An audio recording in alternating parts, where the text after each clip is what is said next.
podcastnya Iba. Baik, di kesempatan pada kali ini saya akan membahas sebuah topik yang menarik.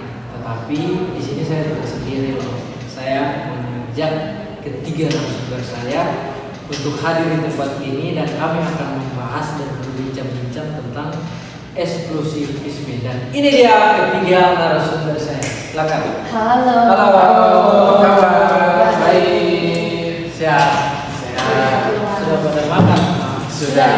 Oke, teman-teman, ini adalah ketiga narasumber saya dan perkenalkan ini adalah perkenalkan nama saya Richard Darmawan. dan ini Hai, saya dengan Debo. dan ini. Saya dengan Jessica Gajah.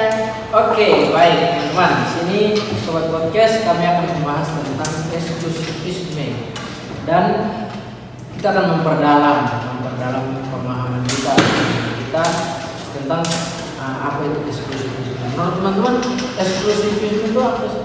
Nah, menurut pemahaman yang kita belajar saat ini, eksklusivisme itu dia adalah salah satu pemahaman yang pengecualian diri yang bersifat individu, terus dia memisahkan diri dari kelompok-kelompok lain. Nah, itu diwujudkan ada tiga. Yaitu yang pertama itu keyakinan, ada kelompok, dan juga budaya. Oke. Jadi misalnya eksklusivisme ini dia memisahkan diri itu modelnya seperti apa sih? Dia memisahkan diri itu seperti apa? Dia semacam tidak mau bergaul dengan orang lain, atau dia semacam tidak mau menerima ajaran orang lain, atau seperti apa? Kalau menurut saya dia lebih ke memisahkan diri, atau bisa juga kita bilang atau sebut sebagai ras atau kemana. Contoh di sini saya berikan contohnya ras nih. Misalkan di ras di negara-negara, misalkan negara Afrika dengan Amerika, contohnya mereka ada negara yang sangat besar, tapi masih ada orang-orang yang memisahkan diri, ya, atau ras begitu. Contohnya orang yang berkulit putih, misalkan orang berkulit putih itu dia memisahkan diri dari orang yang berkulit hitam. Mereka mengasingkan diri Ya, seperti itu. Jadi mereka tidak menerima orang yang berkulit hitam. Iya, karena menurut mereka mungkin tidak baik atau tidak senang, makanya mereka tidak mau menerima orang Itu sebuah pendapat mereka dan juga sebaliknya juga yang kulit hitam tidak mau menerima orang berkulit. Berarti mereka kalau mau itu mereka tidak keluar. Iya, jadi kayak di bagian kelompok kayak di sini kelompoknya rasisnya kulit yang berkulit putih. Kulit putih. Ya, mereka dengan kelompok yang kulit putih saja, tidak berbaur atau bersosialisasi. Jadi mereka atau tidak menerima dari orang yang berkulit hitam. Kalau itu di bagian dari diwujudkan dalam kelompok. Tadi kan ada keyakinan, kelompok dan budaya. Yang teman saya jelaskan ini dari Di kelompok. hubungannya dari adalah kelompok. Di bagian kita hubungannya di kelompok punya. dari suatu kelompok Iya. dia harus tetap sendiri Iya. dan dari rasnya itu dia tidak boleh keluar dari rasnya. Jadi di mana mereka harus kawin juga dengan ras mereka atau kulit hitam dengan kulit hitam yang Kulit putih putih dan kulit putih. Tapi kelihatannya sekarang tuh zaman sudah berkembang, tetapi mungkin mereka masih tetap seperti itu atau bagaimana? Mungkin ada sebagian yang sudah mungkin mereka melanggar atau apa yang mereka buat seperti ke orang yang kawin seperti kulit hitam dan kulit putih kan. Kalau untuk sekarang sudah ada. Kalau mungkin yang Zaman sudah berkembang, jadi mulai ada perubahan. Makanya mereka mulai kawin antara kulit hitam dan kulit putih. Terus yang bagian keyakinan itu seperti apa? Keyakinan. Kalau dalam keyakinan sendiri itu kayak mereka menganggap bahwa keyakinan mereka lah yang paling benar dari keyakinan yang ada di luar, dan mereka tidak menerima ajaran dari luar atau kayak ajaran dari kelompok-kelompok lain. Oh, jadi eksklusivisme ini suatu kata umum, Iya. tetapi hal ini suatu paham yang menganggap bahwa ajaran orang lain atau pemahaman orang lain itu salah. Dalam pemahamannya itu yang benar, dan dia tidak menerima pemahaman dari jadi dia harus fokus di keyakinannya saja. Iya. Tetapi begitu mereka bisa bersosialisasi tidak kalau begitu, kalau sudah seperti itu. Kalau untuk bersosialisasi mungkin ada keyakinan besar ada mereka mau bersosialisasi tapi tidak kemungkinan untuk mengikuti ajaran atau menerima ajaran dari luar begitu. Oh, jadi mereka boleh saja bergaul, tetapi mereka kalau soal ajaran atau iman atau keyakinan itu mereka tetap berpegang teguh pada ajaran mereka seperti itu. Beda Karena mereka dengan menganggap ajaran mereka lah yang paling benar. beda dengan yang tadi saudara Richard jelaskan tentang suatu ras yang tidak bersosialisasi atau tidak menerima orang lain untuk datang pada mereka. Nah, terus yang seperti dalam kelompok itu seperti apa dari kelompok? Kalau menurut suatu paham tentang eksklusivitas itu dalam satu kelompok itu seperti apa? Maksudnya menerima apa? Eksklusivismenya ini. Kalau kan ada ras, tadi teman-teman bilang ada ras, agama dan juga Budaya. Tidak, itu diwujudkan sebagai keyakinan, budaya.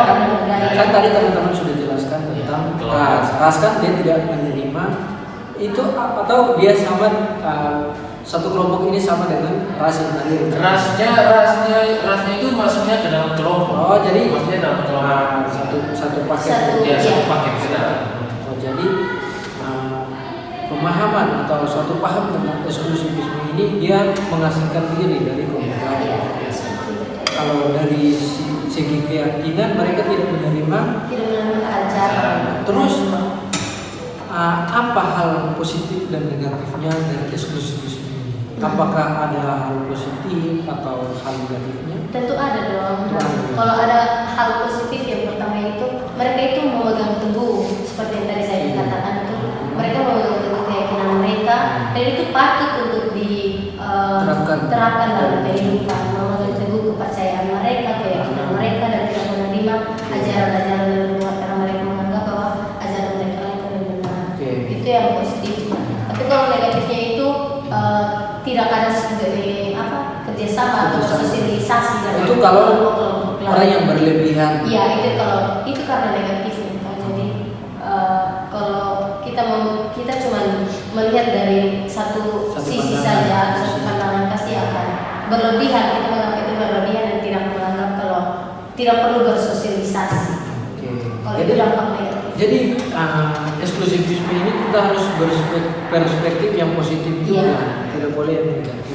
Jadi kita harus berperspektif tentang eksklusivisme ini, jangan kita terlalu berlebihan, tetapi kita harus bisa bergaul atau bersosialisasi. Jangan seperti yang tadi saudara jelaskan kalau mereka tidak menerima politik atau tidak menerima politik putih. Nah, menurut saudara ini bagaimana tentang eksklusivisme itu? Menurut saya pemahaman dalam individu, kelompok dan budaya, keyakinan Itu memisahkan diri dari memisahkan diri dari kelompok-kelompok lain. Begitu menurut Ida, jadi eksklusivisme ini dia benar-benar memasingkan diri. Kalau orang yang berlebihan itu sampai-sampai nanti dia tidak bisa karena eksklusivisme ini menentang sekali dengan inklusivisme, terus eksklusivisme kan bertentangan dengan inklusivisme dan ada beberapa yang lain saya tidak tahu yang seperti itu kan ada tentang bersosialisasi. Kita kan hidup di negara yang hukum, negara yang besar. Jadi bagaimanapun juga kita boleh saja bereksklusivisme, tetapi jangan berlebihan. Kita juga bisa menerima orang lain. Tetapi masalah iman, kepercayaan, kita tetap eksklusivisme. Kita tidak boleh menerima ajaran dari luar.